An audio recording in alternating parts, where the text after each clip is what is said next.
Hi అండి, welcome to my channel Annapurnamma kitchen వంటలు. ఈరోజు నేను పులిహార చేశానండి.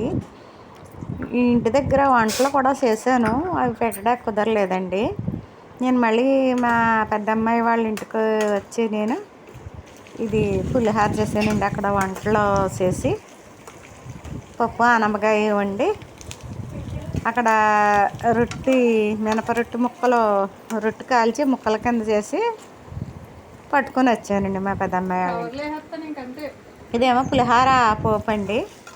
అన్నం ఆర్చేసి ఏడుశనగ గుళ్ళు ఇవన్నీ కూడా పచ్చిమిరపకాయ పోపు మొత్తం కరివేపాకు పులిహారలో పోపు అంతా వేసేసి ఇలా కలిపేసుకుని ఇది చల్లారాక నిమ్మకాయ పులుసు, నిమ్మకాయలు అన్నీ పిండి రసం, ఇది రసం చల్లారాక పోపు అంతా కలిపేసుకున్నాక రసంలో తగినంత ఉప్పు సరిపడగా వేసి ఇవి కలిపేసుకున్నాక చల్లారాక ఇప్పుడు ఇంకో పులుసు, నిమ్మకాయ రసం అండి, పులుసు కాదు రసం అంటారు కదా, ఈ నిమ్మకాయ రసం వేసి కలిపేసుకుంటే చాలా బాగుందండి. అంటే మా పెద్ద అమ్మాయి చిన్నమ్మాయి వాళ్ళ పిల్లలు తీసుకొని బెంగళూరు అవి వెళ్తున్నారండి. అక్కడ పిల్లలకి ఏదో రామాయణం గురించి పరీక్షలు పెట్టారట కదా, అవి రాయటానికని తీసుకుని వెళ్తున్నారు. అన్నీ చూడొచ్చు ప్రదేశాలు అయ్యినని.